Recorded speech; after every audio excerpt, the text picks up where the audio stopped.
काले कपड़े पहने हुए लोग पास में ही गश्त कर रहे थे और किसी ने भी उसमें कुछ भी असामान्य नहीं देखा। गोविंद ने तुरंत अपना सिर नीचे कर लिया और अपनी आस्तीन से माथे से पसीना पोंछा।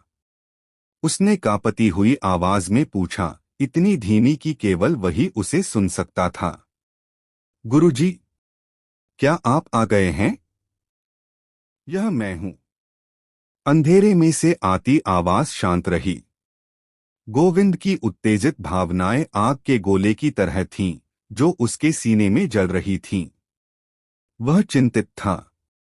रेडिएंट एलायंस इतनी गहराई में छिपा हुआ था कि शायद उसके स्वामी को उसे ढूंढने में बहुत मेहनत करनी पड़ेगी। उन्हें इसकी उम्मीद नहीं थी। उनके प्रभु इतनी जल्दी आ गए थे। अपने भगवान से अपेक्षा के अनुरूप उनके पास अपार दैवीय क्षमताएं थीं। उसने अपने पसीने को आस्तीन से पोंछने के बहाने अपने धीरे धीरे हिलते हुए होठों को छुपाया। हे प्रभु, आपने यह कैसे किया? अंधेरे में आस्था की गहरी, कर्कश आवाज फिर से सुनाई दी, जिसने उसे बीच में ही रोक दिया। क्या आपने पिछले कुछ दिनों में पूरी तरह से जांच की है? यह जगह आखिर है क्या? गोविंद ने तुरंत खुद को संभाला, अपनी आवाज धीमी की और जितनी जल्दी हो सके रिपोर्ट दी। हे प्रभु, इस स्थान के भीतर एक गुप्त लोक है। जैसे ही ये शब्द मुंह से निकले, यहां तक कि अंधेरे में छिपा हुआ अथर्व भी चौंक गया। वास्तव में जैसा उसने सोचा था, ठीक वैसा ही हुआ। सिंह परिवार वास्तव में गुप्त रूप से एक बिल्कुल नए गुप्त क्षेत्र को नियंत्रित करता था। गोविंद की आवाज में थोड़ी सी नाराजगी झलक रही थी। रेडिएंट एलायंस की मौजूदा बाहरी भर्ती पूरी तरह से दिखावा है। उनका लक्ष्य भोले भाले पेशेवरों को धोखा देकर उन्हें गुप्त क्षेत्र की खोज के लिए उपकरण बनाना है। मेरे अवलोकन के अनुसार कम से कम 3000 लोग ऐसे हैं जिन्हें उन्होंने पकड़कर यहां लाया है। 3000। जब अथर्व ने यह संख्या सुनी तो उसकी पुतलियां अचानक सिकुड़ गईं। कितनी भव्य योजना है! सिंह परिवार सचमुच विक्षिप्त था। उसके मन में तुरंत एक प्रश्न उठ खड़ा हुआ। इतने सारे लोगों के लापता होने के बावजूद क्या बाहरी दुनिया से कोई खबर नहीं आई है? क्या उनके परिवार रेडिएंट एलायंस के लिए मुसीबत खड़ी करने नहीं गए हैं? गोविंद ने अपनी आवाज धीमी कर ली, उनके लहजे में उदासी झलक रही थी। हे भगवान, आप नहीं जानते। हम जैसे पेशेवर लोग जो अक्सर गिल्ड में जाते हैं, पहले से ही जोखिम भरी जिंदगी जीते हैं। मृत्यु और लापता होना आम बात है। अगर परिवार के सदस्य हंगामा करने के लिए रेडिएंट एलायंस के पास भी जाते हैं, तो उन्हें कुछ दसियों हजार ग्रेट जिया मुद्रा देकर आसानी से शांत किया जा सकता है। इससे ज्यादा और क्या? गोविंद कुछ देर रुके, उनकी आवाज और भी धीमी हो गई। यहाँ के अधिकांश लोग हमारे पूर्वी सागर शहर के नहीं हैं।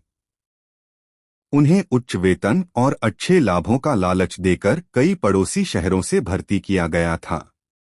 अगर उन लोगों के परिवार वाले हंगामा करना भी चाहें, तो उन्हें पता नहीं होगा कि कहां जाना है। यह सब सुनने के बाद अथर्व के मन में केवल एक ही विचार आया। अरे या वाह! क्या यह किसी दूसरी दुनिया का म्यांमार बर्मा नहीं है? तभी पास ही से एक ठंडी आवाज सुनाई दी। अरु तुम! काली वर्दी पहने एक व्यक्ति चलकर आया और गोविंद को तिरस्कार भरी नजरों से देखने लगा। उसकी आंखों में तिरस्कार का भाव था, मानो वह किसी चींटी को देख रहा हो जिसे वह जब चाहे कुचल सकता हो। मुझे लगता है कि आपने पर्याप्त आराम कर लिया है। अब काम पर लग जाओ। गोविंद ने तुरंत चापलूसी और भयभीत भाव से अपने चेहरे पर सीने पर लगे घाव की ओर इशारा किया। घाव इतना गहरा था कि हड्डी दिखाई दे रही थी और उससे अभी भी खून बह रहा था। सर, मुझे थोड़ी चोट लगी है। क्या आप मुझे कोई उपचार औषधि दे सकते हैं? या किसी वैद्य से इलाज करवाना भी ठीक रहेगा। वर्दीधारी व्यक्ति ने यह बात ऐसे सुनी मानो उसने कोई बहुत बड़ा मजाक सुना हो, और उसने उपहास उड़ाया। तुम्हें क्या लगता है यह जगह क्या है? एक सहारा। उसने गोविंद के बगल में एक पत्थर को लात मारी, जिससे टूटे हुए पत्थर हवा में उड़ गए। अगर तुम्हें चोट लगी है तो बस सह लो कमीने। अगर तुम इसे सहन नहीं कर सकते तो मर जाओ। क्या तुम्हें अब भी उपचार की औषधि चाहिए? क्या तुम इसके लायक हो? उसने खदान की सुरंग की गहराई की ओर उंगली करके जोर से चिल्लाया। अब तुरंत काम पर लग जाओ। हाँ हाँ। गोविंद ने भयभीत होने का नाटक किया, जल्दी से अपने पैरों पर खड़ा हुआ और गुफा की गहराई की ओर लड़खड़ाते हुए चला गया। वर्दीधारी व्यक्ति के चले जाने के बाद अथर्व की आवाज फिर से अंधेरे से सुनाई दी, जिसमें थोड़ी चिंता झलक रही थी। आपकी चोटें कैसी हैं? गोविंद चलते हुए ऐसी आवाज में जवाब दिया जिसे केवल वही सुन सकता था। उसके चेहरे पर किसी भी प्रकार का भय नहीं था, बल्कि आत्मसंतुष्टि का भाव झलक रहा था। हे प्रभु, चिंता मत करो, ये सब मामूली चोटें हैं, कुछ भी गंभीर नहीं है। मैंने जानबूझकर चोट खाई। उन्होंने अपनी आवाज धीमी कर ली और जल्दी से समझाया। यहाँ जो लोग घायल नहीं हैं, उन्हें आगे बढ़कर गुप्त क्षेत्र में मौजूद विचित्र जानवरों से लड़ना होगा। मृत्यु दर बेहद अधिक है। दूसरी ओर, घायल होने का मतलब है कि आपको कुछ भारी श्रम कार्य करने के लिए सौंपा जाएगा, जैसे कि सामग्री का परिवहन करना, जो कि कहीं अधिक सुरक्षित है। यह सुनकर गोविंद के प्रति अथर्व का मूल्यांकन कुछ अंक बढ़ गया। यह युवक प्रतिभाशाली है। वह साहसी और साधन संपन्न है, और उसका हृदय स्थिर है। अगर उनकी मृत्यु यहीं हो जाए तो यह बहुत दुख की बात होगी। उसके मन में विचारों की बाढ़ आ गई और एक और सवाल उठ खड़ा हुआ। आपने कहा था कि यहाँ कम से कम 3000 पेशेवर लोग हैं। क्या उन्होंने प्रतिरोध करने या भागने के बारे में नहीं सोचा? गोविंद के चेहरे पर एक कड़वी मुस्कान थी। उसने धीरे से अपनी आस्तीन ऊपर की, जिससे उसकी बाह पर बने जटिल और रहस्यमय काले रंग के प्रतीक दिखाई दिए। हे भगवान, इसे देखो।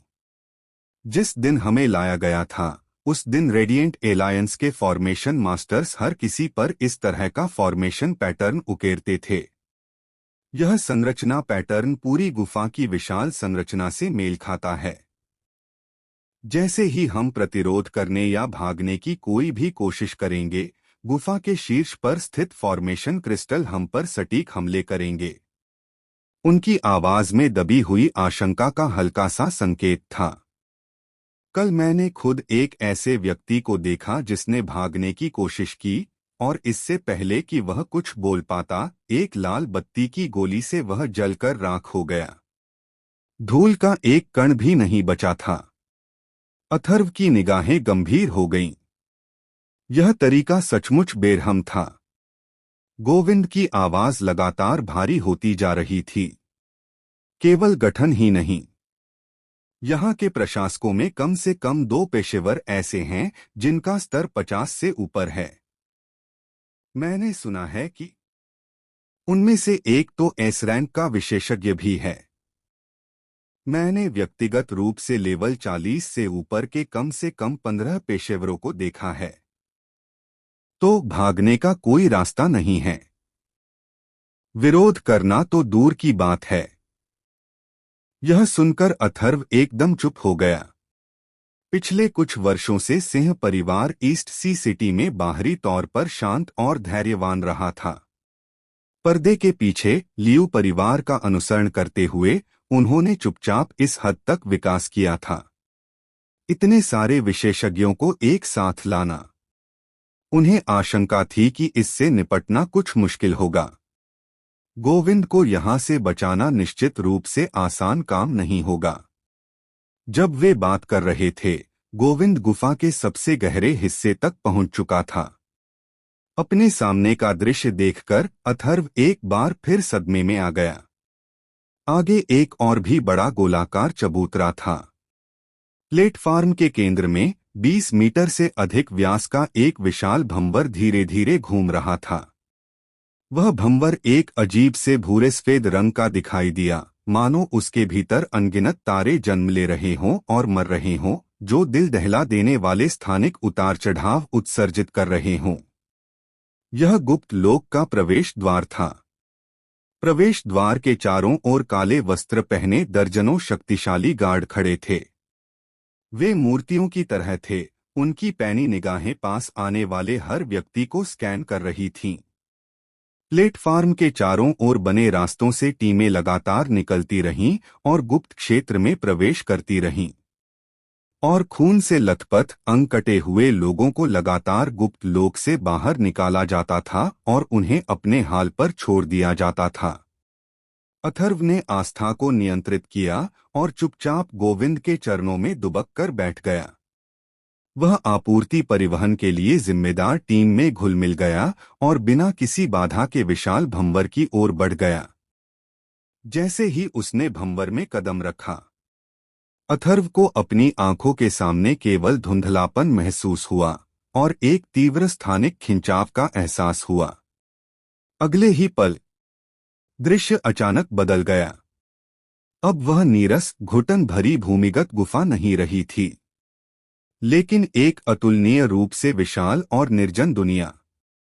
आकाश धूसर था, न सूरज था और न बादल। चारों ओर एक घने, अभेद्य सफेद कोहरे की चादर छाई हुई थी, जिससे दृश्यता बेहद कम हो गई थी और आसपास के वातावरण को स्पष्ट रूप से देखना असंभव हो गया था। उसके पैरों के नीचे से केवल एक संकरा रास्ता, जिसे कृत्रिम रूप से साफ करके बजरी से पक्का किया गया था, कोहरे की गहराई में एक अज्ञात गंतव्य की ओर जाता हुआ दिखाई दिया। रास्ते में कई पेशेवर लोग गुजर रहे थे। वे या तो अयस्क ढो रहे थे या फिर अजीबोगरीब जानवरों के शवों को घसीटते हुए चुपचाप आगे बढ़ रहे थे। गोविंद ने अपनी आवाज धीमी कर ली, जिसकी गूंज अथर्व की चेतना में सुनाई दी। हे भगवान, यह सिंह परिवार द्वारा खोजा गया नया गुप्त क्षेत्र है। वे इसे कहते हैं। धुंध का अथाह गड्ढा। गोविंद एकमात्र बजरी वाले रास्ते पर आगे बढ़ता रहा और कोहरे की खाई में और भी गहराई तक चला गया। घने कोहरे के बीच से दूर से अजीबोगरीब जानवरों की तीखी दहाड़े और धातु की खड़खड़ाहट मुश्किल से सुनाई दे रही थी। चलते हुए उसने जल्दी से स्थिति को ऐसी आवाज में समझाया जिसे केवल वह और अथर्व ही सुन सकते थे। गुरुजी, सिंह परिवार ने इस गुप्त क्षेत्र की खोज काफी समय पहले ही कर ली होगी, लेकिन मेरे अवलोकन के आधार पर यहां उनका विकास संभवतः 10% से भी कम है। मैं अब दक्षिण पश्चिम में स्थित फैंटम स्टोन फॉरेस्ट की ओर जा रहा हूं। यहीं पर उन्हें वर्तमान में राक्षसी ऊर्जा क्रिस्टल की सबसे अधिक उपज मिलती है। गोविंद कुछ देर रुके, उनकी आवाज में थोड़ी गंभीरता झलक रही थी। इसके अलावा कम से कम 6 या 7 अन्य दिशाएं हैं जिनकी उन्होंने बिल्कुल भी खोज नहीं की है। इस रहस्यमय क्षेत्र का विस्तार विशाल है और कोहरा इतना घना है कि सावधानी न बरतने पर कोई भी आसानी से खो सकता है। हम अपने पैरों के नीचे मौजूद इस बजरी वाले रास्ते पर ही भरोसा कर सकते हैं ताकि हम अपनी दिशा का पता लगा सकें। जैसे जैसे वह बोलता गया, आगे की धुंध धीरे धीरे छंटती गई। विशालकाय पत्थर के खंभों की रूपरेखा, जो राक्षसी नुकीले दांतों से मिलती जुलती थीं, धीरे धीरे स्पष्ट होने लगीं।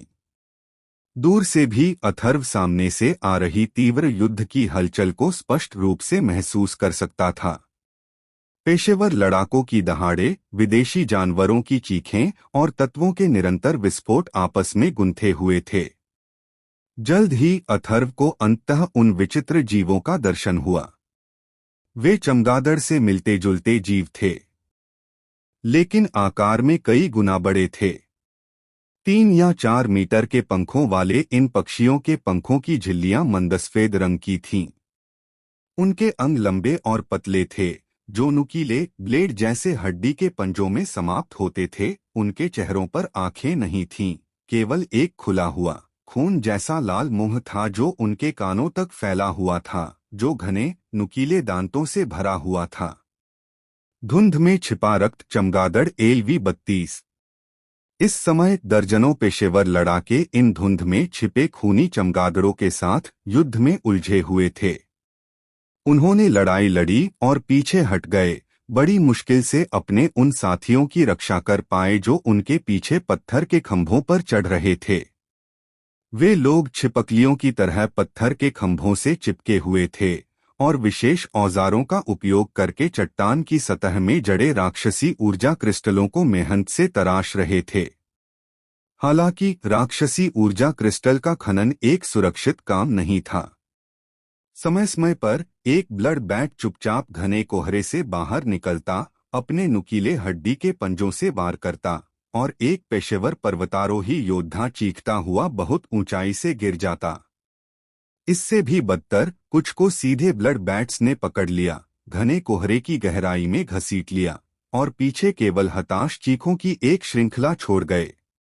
ठीक तभी भूश भूश, कोहरे से चारों दिशाओं में पंखों के फड़फड़ाने की एक घनी और तीखी आवाज सुनाई दी। आवाज दूर से पास की ओर बढ़ती गई और धीरे धीरे तेज होती गई, मानो कोई विशाल सेना आ रही हो। जमीन पर मौजूद हर किसी के चेहरे का भाव पल भर में नाटकीय रूप से बदल गया। कमान संभाल रहे काले वस्त्रधारी व्यक्ति ने अपनी पूरी ताकत से चीख मारी, भयानक ज्वार! यह भयानक ज्वार है! सब लोग तुरंत छिप जाओ, जल्दी! गोविंद ने अत्यंत तेजी से प्रतिक्रिया दी। जैसे ही उसने आवाज सुनी, वह पलक झपकते ही सबसे मोटे पत्थर के खंभे के पीछे छिप गया। अंधेरे में अथर्व ने शांत भाव से पूछा, क्या चल रहा है? गोविंद की आवाज में गंभीरता का भाव झलक रहा था। गुरुजी, यह विदेशी जानवरों के झुंड का हमला है। इस रहस्यमय क्षेत्र में मौजूद विदेशी जीवों की संख्या को अत्यधिक बढ़ा चढ़ाकर बताया गया है। हमें लगभग हर दिन कई बार इस पैमाने के जीवों के झुंड का सामना करना पड़ता है। उनके बोलने से पहले ही घने कोहरे में छिपे हुए खूनी चमगादड़ों का एक सघन समूह किसी उफनती बाढ़ की तरह बेतहाशा उमड़ पड़ा। उनका निशाना मैदान में मौजूद निहत्थे पेशेवर लड़ाके थे। जो लोग एक पल की भी देरी से प्रतिक्रिया कर पाए और छिपने की जगह नहीं ढूंढ पाए, वे तुरंत ब्लड बैट के झुंड की चपेट में आ गए। आह! एक पेशेवर योद्धा ने अपनी विशाल कुल्हाड़ी घुमाते हुए दहाड़ लगाई और कई ब्लड बैट्स को मार डाला। लेकिन अगले ही पल और भी अधिक ब्लड बैट्स ने उसे घेर लिया। नुकीले दांतों और हड्डियों के पंजों ने बेरहमी से उसके शरीर को नोच डाला। उसका कवच कागज की तरह था, पल भर में फट गया, खून और मांस उड़ने लगे। मुझे बचाओ! मुझे बचाओ! एक अन्य जादूगर के पैर को ब्लड बैट ने बुरी तरह काट लिया। उसने बेतहाशा आग के गोले दागे, लेकिन यह व्यर्थ था। उसे घसीटते हुए जमीन पर गिरा दिया गया और वह घने कोहरे की गहराई की ओर खिसकता चला गया। उसने अपना हाथ फैलाया और अपने आसपास मौजूद साथियों से मदद के लिए बेताब होकर पुकारा। हालांकि सभी लोग आवरण के पीछे छिपे हुए थे, उनकी आंखें ठंडी और उदासीन थीं। कोई भी व्यक्ति किसी अनजान व्यक्ति को बचाने के लिए खुद को खतरे में नहीं डालेगा। यहाँ हर किसी का जीवन केवल उसी का होता था। इस थोड़े से समय में ही ब्लड बैट्स के पंजों के नीचे 1 दर्जन से अधिक लोग दुखद रूप से मारे जा चुके थे। वह दृश्य किसी जीते जागते नरक जैसा था। ठीक तभी भूश भूश भूश, नीले रंग की कई तेज हवा की किरणें अचानक हवा में प्रकट हुईं और लाशों को नोच रहे कई रक्त चमगादड़ों की गर्दन पर सटीक प्रहार किया। ब्लड बैट्स की हलचल अचानक रुक गई, उनके विशालकाय सिर हवा में उड़ गए। इसके तुरंत बाद एक वृद्ध आकृति साफ हवा में कदम रखते हुए दूर से हवा में उड़ती हुई दिखाई दी। वह दुबला-पतला था, भूरे रंग का चोला पहने हुए था। उसका चेहरा साधारण था लेकिन उसकी आंखें चाकू की तरह तेज थीं। दर्जनों खूनी चमगादड़ों को बूढ़े आदमी से उत्पन्न होने वाले घातक खतरे का एहसास हुआ और वे तुरंत अपनी दिशा बदलकर चीखते हुए उस पर झपटे। बूढ़े व्यक्ति ने अपनी ओर दौड़ते हुए खून के चमगादड़ों के झुंड को देखा और केवल तिरस्कारपूर्ण ढंग से नाक सिकोड़ी। उसने कोई अतिरिक्त हरकत भी नहीं की। उसके चारों ओर केंद्रित एक अदृश्य तूफान अचानक फैल गया। तूफान के भीतर अनगिनत छोटे छोटे पवन ब्लेड जो नंगी आंखों से लगभग अदृश्य थे, तेज गति से घूम रहे थे। Puff puff puff. सबसे आगे मौजूद ब्लड बैट्स पल भर में अनगिनत टुकड़ों में कट गए, खून, मांस और आंतरिक अंग नीचे गिरने लगे। यह देखकर बचे हुए ब्लड बैट्स ने भय से चीख मारी, आगे बढ़ने की हिम्मत खो दी और घने कोहरे में वापस भागने लगे। वे जल्दी आए और उतनी ही जल्दी चले गए। पलक झपकते ही पथरीला जंगल फिर से शांत हो गया और पीछे केवल कटी हुई टहनियों से ढकी हुई जमीन ही रह गई। पत्थर के खंभे के पीछे छिपकर गोविंद ने अपनी आवाज धीमी कर ली। मास्टर, वह उन 2 रैंक 50 के महाशक्तिशाली खिलाड़ियों में से एक है जिनका जिक्र मैंने आपको पहले किया था। भले ही वह एस रैंक का न हो, लेकिन उसकी ताकत अथाह है। ए रैंक पेशेवर वाइंड स्पीकर, जिसका उपनाम वाइंड गोस्ट है। जब भी इस तरह की कोई छोटी मोटी आपदा आती है या कोई बॉस प्रकट होता है तो वही व्यक्ति होता है जो इसे सुलझाने के लिए आगे आता है। अथर्व ने सहमति में सिर हिलाया। उसने जमीन पर पड़े विचित्र जानवरों के शवों को देखा और अचानक उसके मन में एक विचार आया। यह गुप्त क्षेत्र हालांकि बेहद खतरनाक है। हालांकि उसके क्लोन के लिए यह अपने कौशल को बढ़ाने के लिए भी एक बेहतरीन जगह थी। उन्हें बस इस बात की चिंता थी कि आस्था, कृष और शौर्य की रैंक में प्रगति बहुत धीमी थी। क्या यह ऐसा नहीं है जैसे कोई आपको नींद आने पर तकिया लाकर दे? अगले ही पल आस्था के शरीर से शुद्ध राक्षसी ऊर्जा का एक प्रवाह अत्यंत गुप्त रूप से प्रवाहित हुआ और आत्मा के बंधन के माध्यम से चुपचाप गोविंद के शरीर में स्थानांतरित हो गया। गोविंद का शरीर बुरी तरह कांप उठा, उसकी आंखों में हैरानी की झलक दिखाई दी। उसने तुरंत अपने दिल की कंपी को दबाया और धीरे से पूछा, गुरुजी, आप कौन हैं? बोलना मत, बस इसे अच्छी तरह से आत्मसात करो।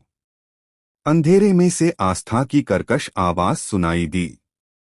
आस्था के राक्षसी दास के रूप में गोविंद के शरीर में स्वाभाविक रूप से राक्षसी ऊर्जा को अवशोषित करने की क्षमता भी थी। जब तक अथर्व इसकी अनुमति देता, वह राक्षसी ऊर्जा को हमले के लिए छोड़ सकता था या राक्षसी ऊर्जा का उपयोग अपनी चोटों को ठीक करने के लिए कर सकता था। इस बार अथर्व बहुत उदार था। उसने उसमें लगभग 1000 प्रकार की राक्षसी ऊर्जा भर दी। इस राक्षसी ऊर्जा का प्रयोग संयम से करें। इस अवधि के दौरान आत्मरक्षा के लिए यह पर्याप्त है। तुम यहीं छिपे रहो। मैं इस रहस्यमय क्षेत्र का अन्वेषण करने जा रहा हूं। गोविंद ने अपने शरीर के भीतर उमड़ती हुई शक्ति को महसूस किया और उसके हृदय में एक गर्म धारा प्रवाहित हुई। उन्होंने तुरंत आभार व्यक्त किया, फिर कुछ चिंता के साथ उन्हें याद दिलाया, गुरुजी, यह कोहरा बहुत घना है, इसमें खो जाना आसान है। तुम्हें सावधान रहना चाहिए। अथर्व मुस्कुराया, आपको इस बारे में चिंता करने की जरूरत नहीं है। मेरे अपने तरीके हैं। बोलने के बाद उसने आस्था को नियंत्रित किया, जिसकी आकृति एक बार फिर बहती हुई स्याही के कुंड में परिवर्तित हो गई और पत्थर के स्तंभ की छाया में विलीन हो गई। कई शैडो स्नीक के बाद आस्था की आकृति चुपचाप भीड़ से निकल गई और दूर घने कोहरे में पूरी तरह से गायब हो गई। अथर्व ने सिंह परिवार के नियंत्रण से दूर एक ऐसा क्षेत्र खोजने की योजना बनाई जो उसके क्लोनों के लिए एक समतल मैदान के रूप में काम कर सके। एक बार क्लोन की शक्ति पर्याप्त हो जाने पर वह उन राक्षसी ऊर्जा क्रिस्टलों पर दावा करने के लिए वापस लौट आएगा। यह सब सिंह परिवार की नाक के नीचे ही विकसित हो रहा था। इसके बारे में सोचना ही थोड़ा रोमांचकारी था। अथर्व ने आस्था पर नियंत्रण रखते हुए घने कोहरे में निर्बाध रूप से विचरण किया। उसे खो जाने की बिल्कुल भी चिंता नहीं थी। यहाँ उनके और गोविंद के बीच का आत्मिक संबंध सबसे उपयुक्त समन्वय था। जैसा कि गोविंद ने कहा, इस कोहरे की खाई में बड़ी संख्या में विचित्र जीव जंतु मौजूद थे। अगर आस्था कुशलतापूर्वक छाया में नहीं छिप पाती तो भीड़ से निकलते ही शायद उस पर अनगिनत विदेशी जानवरों का हमला हो जाता। लेकिन यह संख्या पर्याप्त से बहुत कम थी। उसे बेहतर जगह ढूंढने की जरूरत थी। एक ऐसी जगह जहां उसके तीनों क्लोन जी भर कर काम कर सकें। इस प्रकार अथर्व ने आस्था को नियंत्रित किया और लंबे समय तक कोहरे में खोजबीन करता रहा। वह लगातार गुप्त क्षेत्र में और गहराई तक आगे बढ़ता गया, सिंह परिवार के एकमात्र कच्चे रास्ते से दूर होता चला गया। अंत में एक ऐसे इलाके में जहां पहले कभी कोई नहीं गया था, वह रुक गया। आगे एक विशाल झील थी। झील का पानी अजीब से गहरे हरे रंग का था, दर्पण की तरह शांत, बिना किसी हलचल के। झील के किनारे अनगिनत विदेशी जीव घनी आबादी में मौजूद थे। वे आकार में भिन्न थे, उनमें शक्तिशाली ची ऊर्जा थी और उन्होंने पूरी झील को इतनी कसकर घेर रखा था कि पानी की एक बूंद भी पार नहीं हो सकती थी। और उस झील के केंद्र में आकाश में एक चमकदार सुनहरी रोशनी तेजी से ऊपर की ओर जा रही थी। घने कोहरे की परतों के आवरण के नीचे भी इसका पवित्र और चकाचौंध भरा प्रकाश छिपा नहीं रह सका। अथर्व को इसकी पुष्टि करने के लिए केवल एक नजर ही काफी थी। यही वह स्थान था। झील के बीचों बीच फैली सुनहरी रोशनी निश्चित रूप से किसी अच्छी चीज का संकेत थी। झील के किनारे मौजूद विदेशी जीवों का घना झुंड अनगिनत अनुभव अंक दर्शाता था। सबसे महत्वपूर्ण बात यह थी कि यह स्थान रेडिएंट एलायंस के नियंत्रण से बहुत दूर था। भले ही वह बहुत बड़ा हंगामा खड़ा कर दे, रेडिएंट एलायंस को शायद इसका पता भी न चले। अथर्व की चेतना आस्था से मुक्त होकर तुरंत शौर्य के शरीर में स्थानांतरित हो गई। वह पूर्वी सागर शहर के सबसे बड़े भूमिगत व्यापार केंद्र में एक उदार ग्राहक की तरह घूम रहा था। उसे जितनी हो सके उतनी रिकवरी पोषण चाहिए थी। 3 मिलियन ग्रेट जिया मुद्रा के बदले एक गहरे काले रंग की अंगूठी खरीदी गई। सुमेरु की अंगूठी। 5000 वर्ग मीटर का भंडारण स्थान, जो एक छोटे गोदाम के लिए पर्याप्त है। उसने मूल रूप से अपने 3 क्लोनों को लंबे समय तक एकांतवास के इरादे से गुप्त क्षेत्र में भेजने की योजना बनाई थी।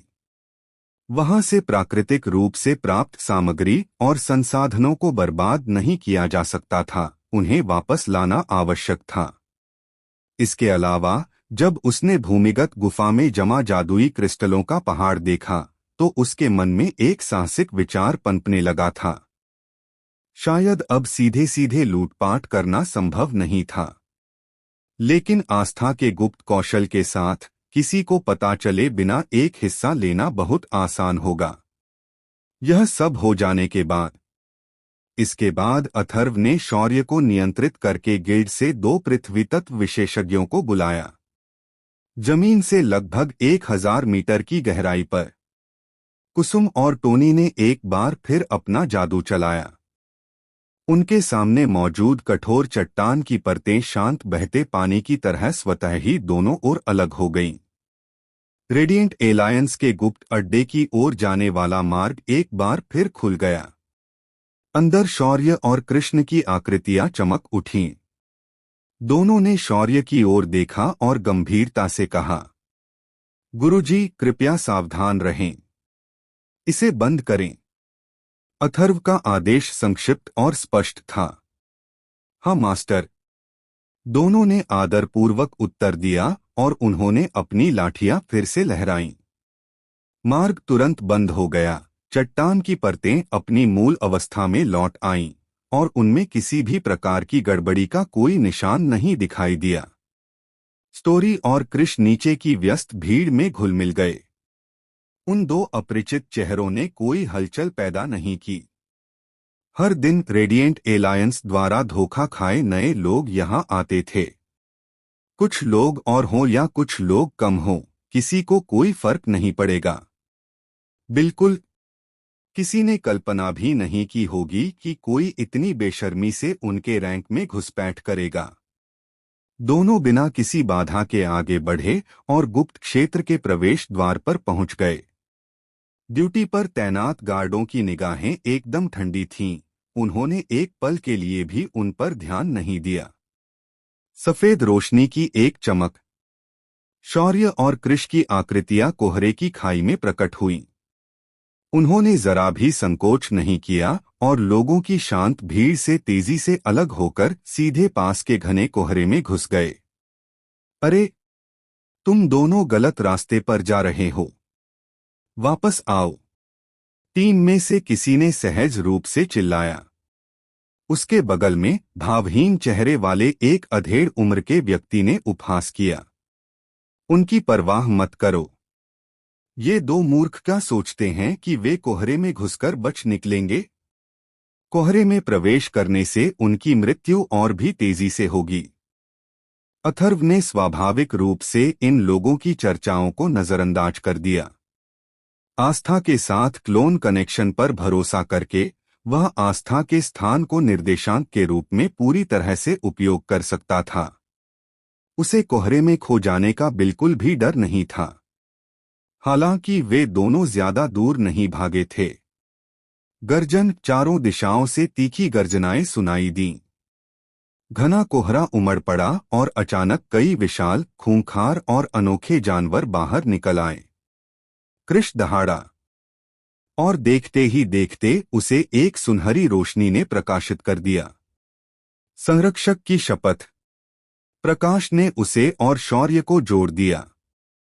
उसने अपनी भारी ढाल को जमीन पर पटका, जिससे एक धीमी सी आवाज आई। अधिपति का ताना। बस एक अदृश्य ध्वनि तरंग फैल गई।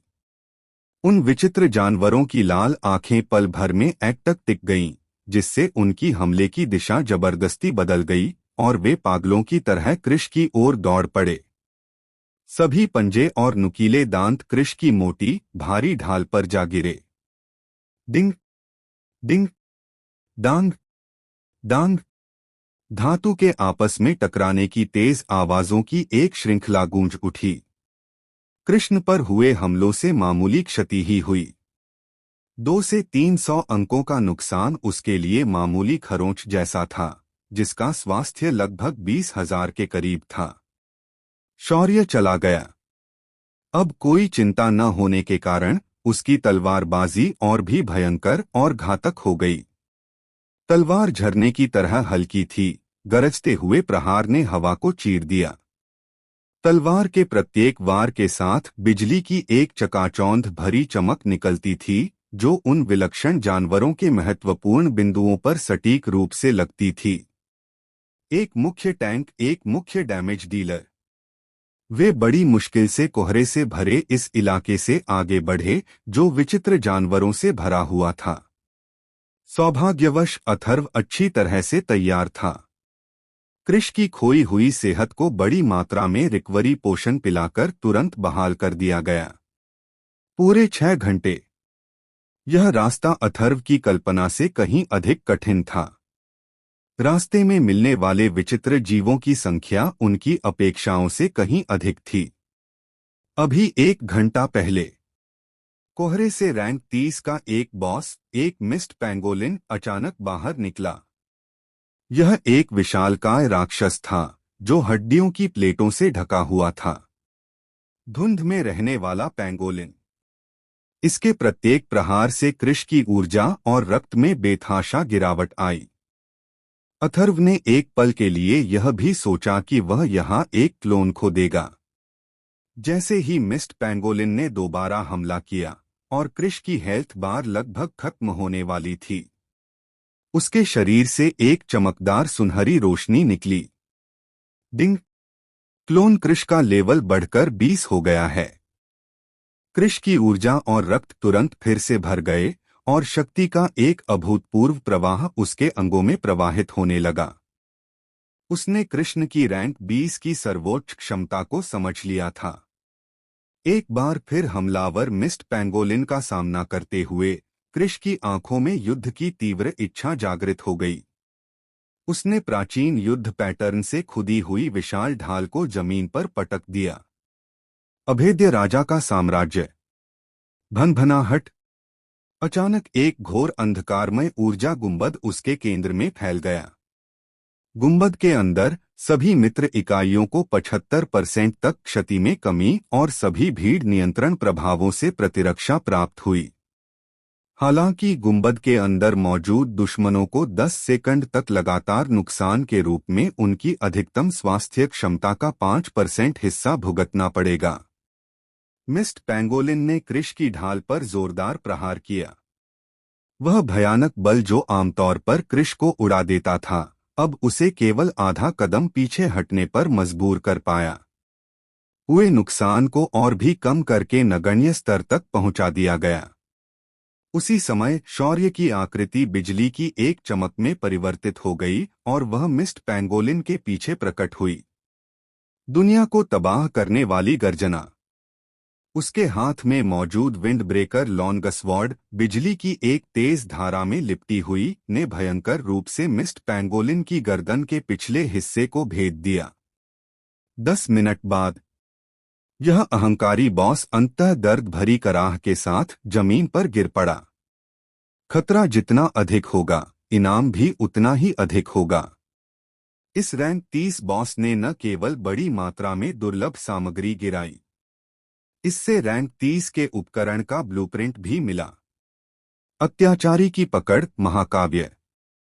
यह जानना जरूरी है कि ईस्ट सी सिटी में स्थित पूरी फोर्जिंग गिल्ड के पास रैंक 30 से ऊपर का एक भी ब्लूप्रिंट नहीं था। इससे इसकी दुर्लभता का पता चलता है। एक और घंटे की कठिन यात्रा के बाद शौर्य और कृष अंततः घने कोहरे में घिरी झील के किनारे पहुंच गए। झील के किनारे आस्था की आकृति धीरे धीरे एक सूखे पेड़ की छाया से उभरी। तीनों क्लोन अंततः फिर से मिल गए थे। एसएस रैंक के जुड़ने के साथ डार्क नाइट डेमन लॉर्ड आस्था, इस प्रशिक्षण दस्ते की लेवलिंग दक्षता में उल्लेखनीय वृद्धि हुई है।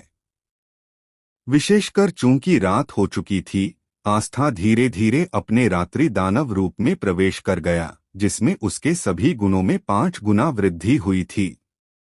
आस्था ने विचित्र राक्षसों की भीड़ से ऐसे लड़ाई लड़ी मानो वहां कोई था ही नहीं। झील के किनारे मौजूद विचित्र जानवर बड़ी संख्या में गिरने लगे। डिंग! बधाई हो होस्ट, आपका clone dark knight demon lord आस्था लेवल 20 पर पहुंच गया है। आस्था के शरीर पर एक चमकदार सुनहरी रोशनी कौंधी, फिर तुरंत ही उसके चारों ओर फैले घने अंधेरे में समा गई। उसके भीतर एक बिल्कुल नई शक्ति जागृत हुई। अंतिम कौशल सीखा, शाश्वत रात्रि डोमेन LV1। प्रभाव 2 किलोमीटर के दायरे में एक डोमेन का विस्तार होता है। डोमेन के भीतर जबरन रात का समय लागू होगा। डेमोनिक लॉर्ड्स और डेमोनिक स्लेव्स दोनों सीधे नाइट डेमन अवस्था में प्रवेश कर सकते हैं और 500% आत्मोपचार क्षमता प्राप्त कर सकते हैं। राक्षसी ऊर्जा प्राप्त करने की दक्षता 3 गुना बढ़ जाती है। प्रति सेकंड 100 माना पॉइंट्स की खपत होती है, कोई कूलडाउन नहीं है। अथर्व का हृदय व्याकुल हो गया। यह एक अच्छा कौशल था। इस कौशल की बदौलत वह दिन के समय भी रात्रि दानव अवस्था में प्रवेश कर सकता था और बिना किसी कूलडाउन के, जब तक उसके पास पर्याप्त माना होता, वह अनिश्चित काल तक डोमेन अवस्था में रह सकता था। यह रहस्यमयी लोक वास्तव में आने के लिए सही जगह थी। यहाँ प्राप्त अनुभव शौर्य और कृष को 2 दिनों तक बाहर इंस्टेंस टावर में मेहनत करने से मिलने वाले अनुभव से कहीं अधिक प्रचुर था। हालांकि युद्ध के शोरगुल ने झील के आसपास से और भी अजीबोगरीब जानवरों को आकर्षित कर लिया। गर्जन, फुफकार, चारों दिशाओं से गर्जना की आवाजें उठती और गिरती रहीं। जमीन कांपने लगी। 100 से कहीं अधिक संख्या में जानवरों का एक घना झुंड हर दिशा से उमड़ पड़ा। अथर्व की आंखें शांत थीं जब उसने आस्था को नियंत्रित करते हुए अपना हाथ उठाया। मैदान खाली करने का समय आ गया है। एक विचार के साथ ही उसके शरीर के भीतर की राक्षसी ऊर्जा प्रचंड रूप से जलने लगी। राक्षसी छाया अवतरण। आस्था के पैरों से 5 घोर काली परछाइयां उठीं जो तेजी से सिकुड़कर उसके समान 5 आकृतियों में तब्दील हो गईं। Shadow Assassin's. उनके चेहरे पर कोई भावभंगिमा नहीं थी, केवल गहरे लाल रंग की आंखें थीं जो अंधेरे में रक्त पिपासा की रोशनी से चमक रही थीं। अथर्व ने इस दौरान इसका परीक्षण किया था। 1000 दांव राक्षसी ऊर्जा का सेवन करने से आस्था के मुख्य शरीर के समान गुणों वाले छाया हत्यारों को बुलाया जा सकता है। अब राक्षसी दासों की बढ़ती संख्या के साथ उनसे प्रतिदिन प्राप्त होने वाली राक्षसी ऊर्जा लगभग 3000 दांव थी। इस समय आस्था के शरीर में संचित राक्षसी ऊर्जा 30,000 से अधिक थी। उसके उपभोग के लिए पर्याप्त है। जाना, अथर्व ने आदेश दिया। 5 शैडो असैसिन्स पल भर में बिजली की 5 काली लकीरों में बदल गए और उग्र राक्षसी लहर की ओर दौड़ पड़े। उनकी आक्रमण विधियां आस्था की विधियों के समान थीं। भयानक, तीव्र, घातक। हर बार के वार के परिणामस्वरूप एक विचित्र जानवर चीखता हुआ खून के तालाब में गिर जाता था। सबसे भयावह बात यह थी कि जब भी कोई शैडो असैसिन किसी अजीब जानवर को मारता था, तो उस अजीब जानवर के शव से एक नई परछाई उठती थी, जो एक बिल्कुल नए शैडो असैसिन में तब्दील हो जाती थी। 1 से 2 हुए, 2 से 4 हुए। महज 12 सेकंड में शैडो असैसिन की संख्या शुरुआती 5 से बढ़कर 30 से अधिक हो गई थी। एक छोटी सी गुप्त सेना पहले ही बन चुकी थी। वे मौत की एक काली लहर की तरह थे जो जानवरों के झुंड पर वापस हमला कर रहे थे और एक तरफा नरसंहार शुरू कर रहे थे। मूल रूप से आक्रामक राक्षसों की लहर को वास्तव में इस निडर छाया सेना ने दबा दिया था। इस दृश्य को देखकर अथर्व के मन में केवल एक ही शब्द था, बहुत बढ़िया। इस क्षण एस क्लास पेशे और एस रैंक पेशे के बीच का अंतर पूरी तरह से प्रदर्शित हो गया। तभी जानवरों के झुंड के पीछे से एक कान फाड़ देने वाली दहाड़ सुनाई दी। उस ध्वनि में समाहित दमनकारी आभा ने आसपास की हवा को जमने पर मजबूर कर दिया। 2 विशालकाय राक्षसों ने अपने अवरोधक रिश्तेदारों को एक तरफ धकेल दिया और अथर्व की दृष्टि रेखा में प्रकट हो गए। बाईं ओर वाला जीव एक मोटे, गहरे हरे कवच से ढका हुआ था, मानो एक चलता फिरता किला हो जिसकी मोटी भुजाएं हर कदम पर जमीन को कंपा देती थीं। Lakeshore iron armoured beast LV-35 elite. दाहिनी ओर वाला तो और भी ज्यादा बदसूरत और डरावना था। उसका शरीर कीचड़ के बहते हुए ढेर जैसा था, जिसकी सतह घनी आंखों और टेंटेकल्स से ढकी हुई थी, और उसके शरीर के केंद्र में एक खाई जैसा मुंह खुला हुआ था, जिसमें दांत नहीं थे, केवल मांस और खून का एक लगातार घूमता हुआ मतली पैदा करने वाला भंवर था। अगाध माव बीस्ट LV-35 विपदा। स्वास्थ्य 4,87,550/50000। अथर्व की आंखों में पल भर में जोश आ गया। 2 LV-35 बॉस।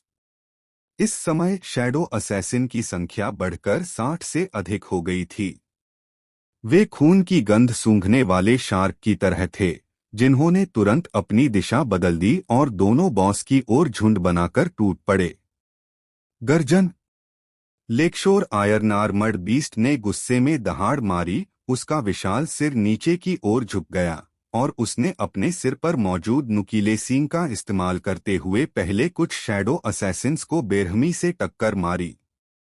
हालांकि शैडो असैसिन्स की आकृति पल भर में अलौकिक हो गई और उन्होंने आसानी से इस शक्तिशाली प्रहार को चकमा दे दिया।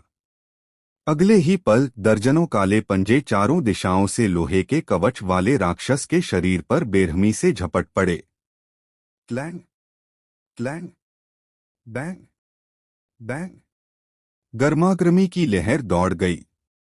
लोहे के कवच वाले जानवर की रक्षा क्षमता अत्यंत आश्चर्यजनक थी। शैडो असैसिन के हमलों से उसके मोटे कवच पर केवल हल्के सफेद निशान ही रह गए। दूसरी ओर एबिसल माउथ बीस्ट से निपटना स्पष्ट रूप से अधिक कठिन था। उसके शरीर पर मौजूद दर्जनों तंतु लचीले विषैले सांपों की तरह बाहर निकले और आसपास के शैडो असैसिन्स पर उग्रता से हमला किया। प्रत्येक वार से शैडो असैसिन पीछे की ओर उड़ सकता था और उनका शरीर कुछ हद तक अलौकिक हो जाता था। उसी समय एआई नियंत्रण के तहत क्रिस और स्टोरी भी चले गए। 2 आकृतियां, एक बाईं ओर और एक दाईं ओर, एक साथ बाहर की ओर दौड़ी। इसी बीच अथर्व ने आस्था को नियंत्रित किया और चुपचाप जमीन पर पड़ी एक छाया में विलीन हो गया। वह सामने के युद्ध क्षेत्र को दरकिनार करते हुए अगाध मुंह वाले राक्षस के पीछे एक भूत की तरह प्रकट हुआ। उसने धीरे से अपना दाहिना हाथ उठाया। उसकी 5 उंगलियां फैल गईं और उसकी हथेली में घनी राक्षसी ऊर्जा एकत्रित होकर एक भयंकर घोर काले पंजे में तब्दील हो गई। Shadow demon claw. वूश। पंजा हवा में तेजी से उठा, अपने साथ एक ऐसी आभा लिए हुए जो हर चीज को चीरती हुई आगे बढ़ी और उसने अगाध मुंह वाले राक्षस की चिपचिपी पीठ पर बेरहमी से हमला किया।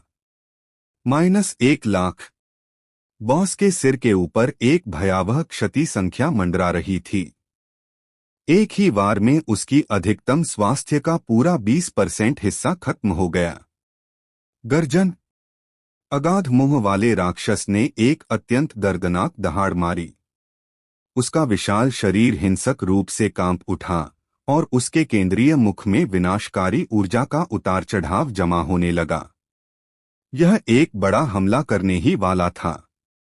सपने देखते रहो। कृष दहाड़ा और उसने अपनी भारी ढाल को जमीन पर पटक दिया। ओवरलॉर्ड का ताना। भनभनाहट। एक अदृश्य ध्वनि तरंग फैल गई। अगाध मुंह वाले राक्षस के मुंह में एकत्रित ऊर्जा पल भर में बिखर गई और उसके शरीर पर मौजूद सभी आंखें तेजी से कृष की ओर मुड़ गईं और राक्षसी क्रोध से फट पड़ी।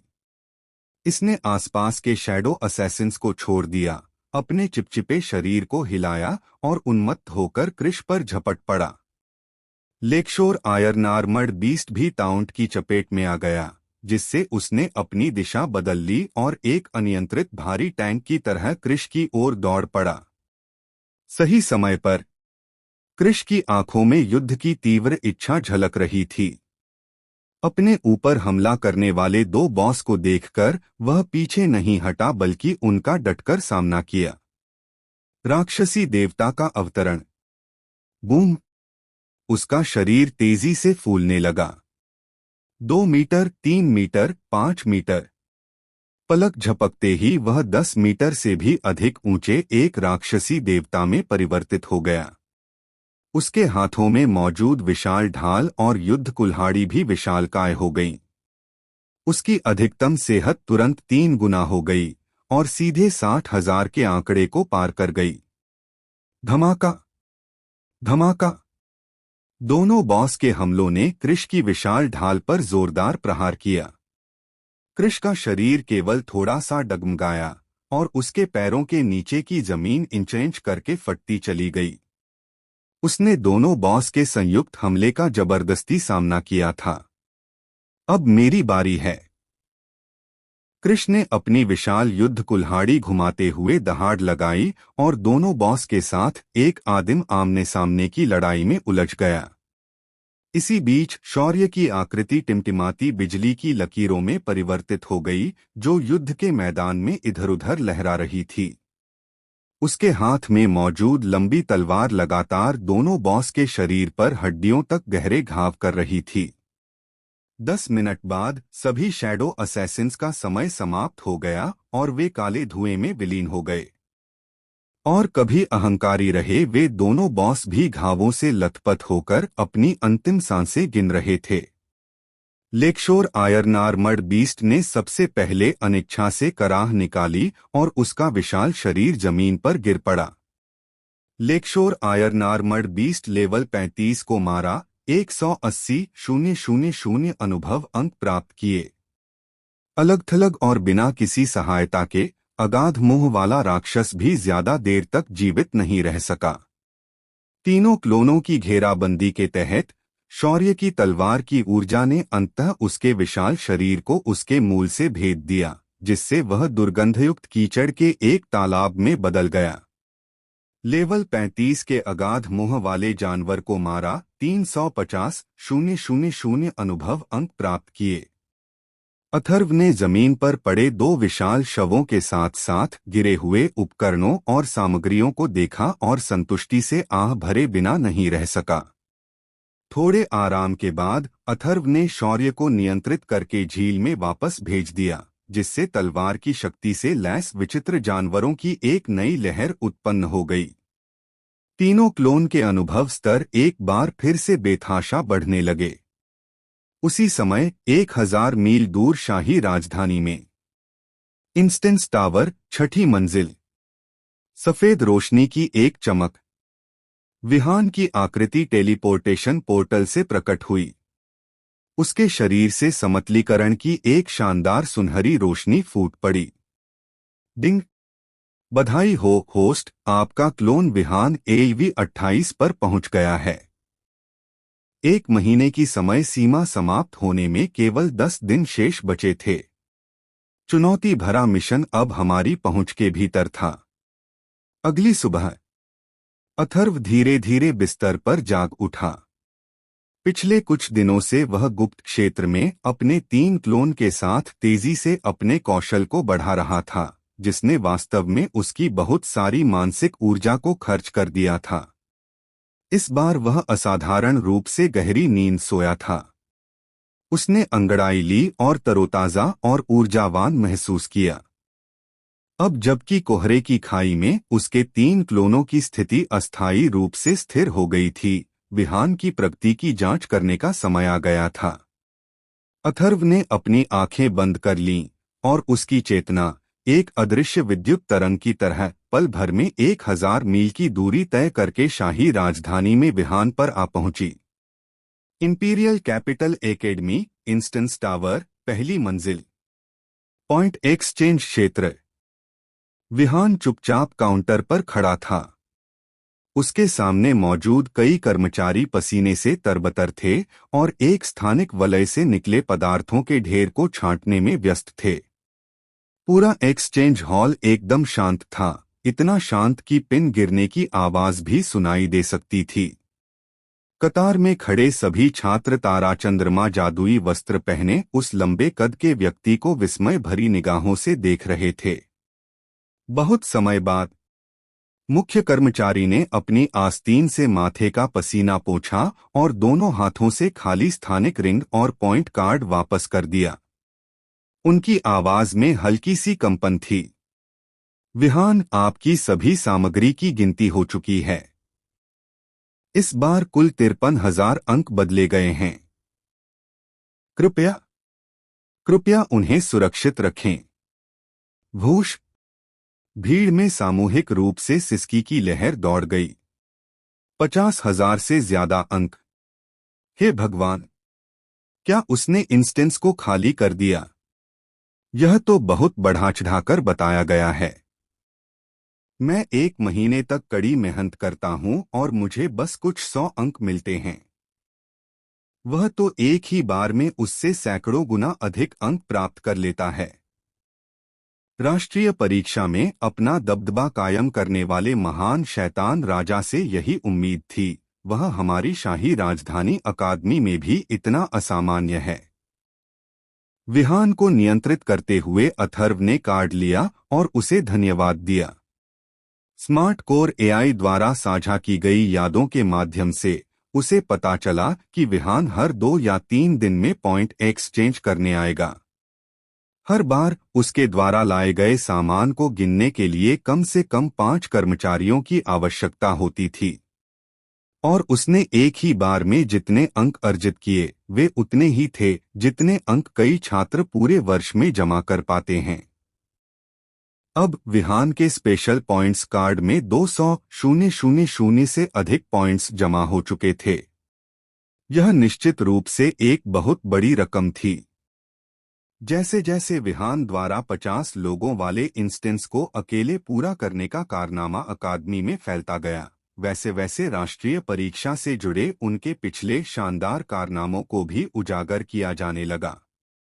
विशेषकर हाल ही में जब नए छात्रों ने इंपीरियल कैपिटल अकादमी में रिपोर्ट करना शुरू किया। राष्ट्रीय परीक्षा में भाग लेने वाले कुछ नए छात्र परिसर में विहान को देखकर बेहद भयभीत हो गए। ट्रिपल आइलैंड पर हावी हो जाने का डर अब भी उनके दिलों में बना हुआ था। आप लोगों ने देखा ही नहीं, यह आदमी बिल्कुल ही तर्कहीन है। जिनचुआन प्रांत का एक नया छात्र कई वरिष्ठ छात्रों से शिकायत करते हुए थूक रहा था। वह एक महान शैतान राजा की तरह था जो द्वीप पर दिखने वाली हर टीम का सफाया कर देता था। शाही राजधानी और दानव राजधानी के चुने हुए लोग भी जब एक साथ आए तो उसके खिलाफ 3 दौर तक टिक नहीं पाए। बेशक इंपीरियल कैपिटल अकादमी के कई वरिष्ठ छात्रों ने शुरू में ऐसी अफवाहों का उपहास किया था। जिन लोगों को इंपीरियल कैपिटल अकादमी में प्रवेश मिल सकता था उनमें से कौन चुना हुआ व्यक्ति नहीं था, किसमें अहंकार नहीं था। पिछले ही हफ्ते एस क्लास प्रोफेशन वाले एक तीसरे वर्ष के सीनियर छात्र ने अपनी ताकत पर भरोसा रखते हुए सार्वजनिक रूप से विहान को अखाड़े में चुनौती दी। नतीजतन हजारों छात्रों के सामने वह वरिष्ठ छात्र एक भी कौशल का प्रदर्शन नहीं कर सका। विहान ने केवल अपनी लाठी उठाई। वह अहंकारी एस क्लास सीनियर अपने सिर के ऊपर धीरे धीरे खुलते हुए भयावह हरी लपटों से जलते हुए पोर्टल को देखकर इतना भयभीत हो गया कि वह तुरंत जमीन पर घुटने टेककर हार मान गया। तब से महान शैतान राजा उपनाम शाही राजधानी अकादमी में पूरी तरह से फैल गया।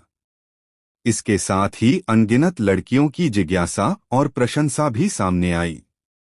महान शैतान राजा का चेहरा देखने के लिए वरिष्ठ छात्राओं के समूह प्रतिदिन इंस्टेंस टावर के प्रवेश द्वार पर एकत्रित होते थे। जब उन्होंने अथर्व द्वारा सावधानी पूर्वक गढ़े गए विहान के सुंदर और शांत चेहरे को देखा तो वे स्वाभाविक रूप से उसके प्रति आकर्षित हो गए। उसका रहस्यमय तारा चंद्रमा जादुई वस्त्र और उसका गर्वपूर्ण भाव मानो वह सभी को चींटियों के समान समझता हो, इन नवोदित युवतियों को मोहित कर गया। स्वाभाविक रूप से कुछ साहसी वरिष्ठ छात्राओं ने उनसे बातचीत करने के लिए साहस जुटाया।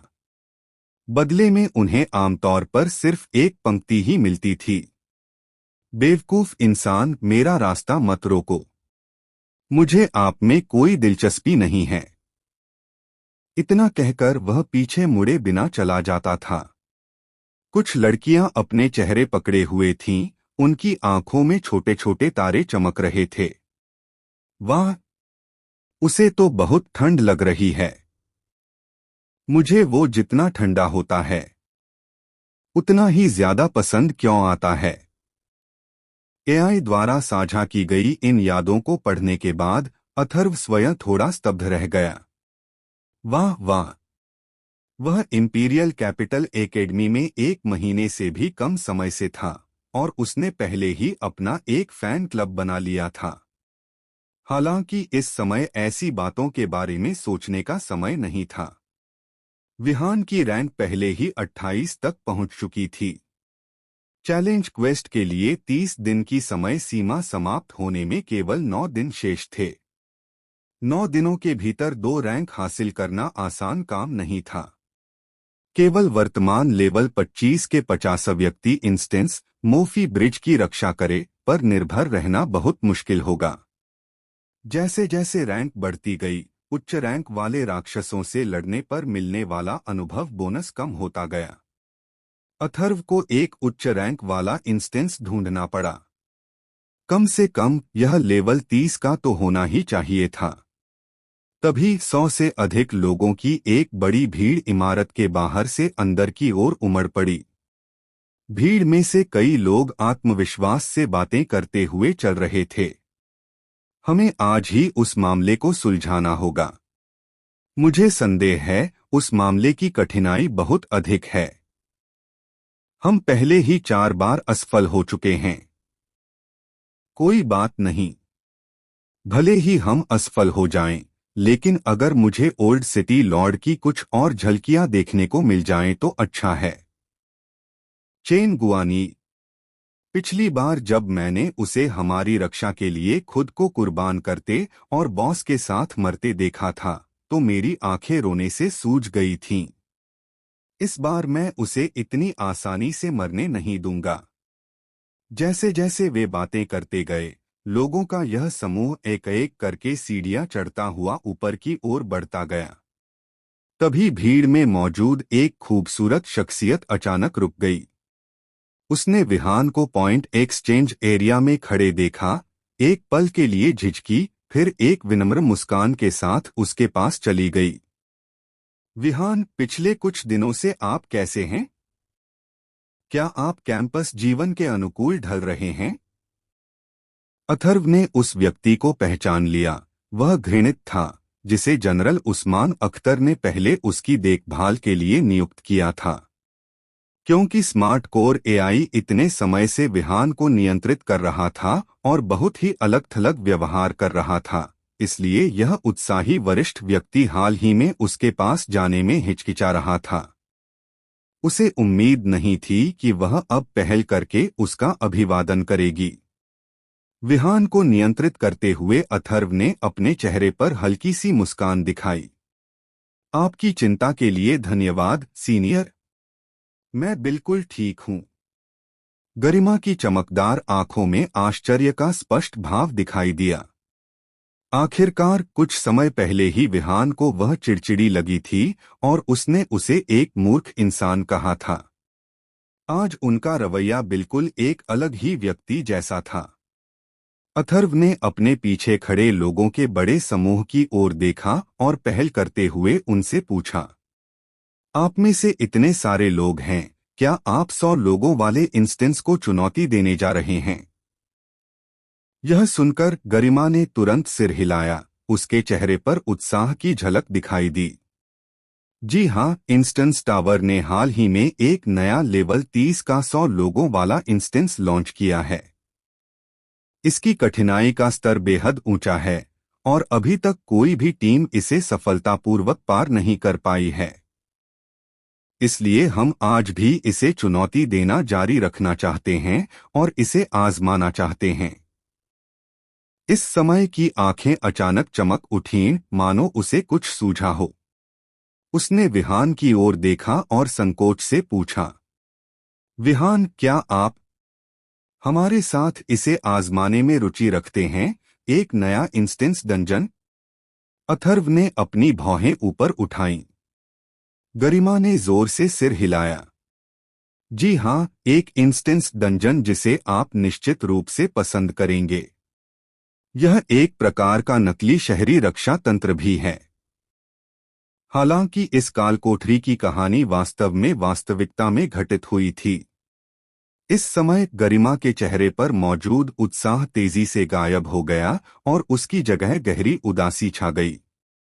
उसकी नजरें जमीन पर टिक गईं। 10 साल पहले साइमन सिटी का यही विनाश हुआ था।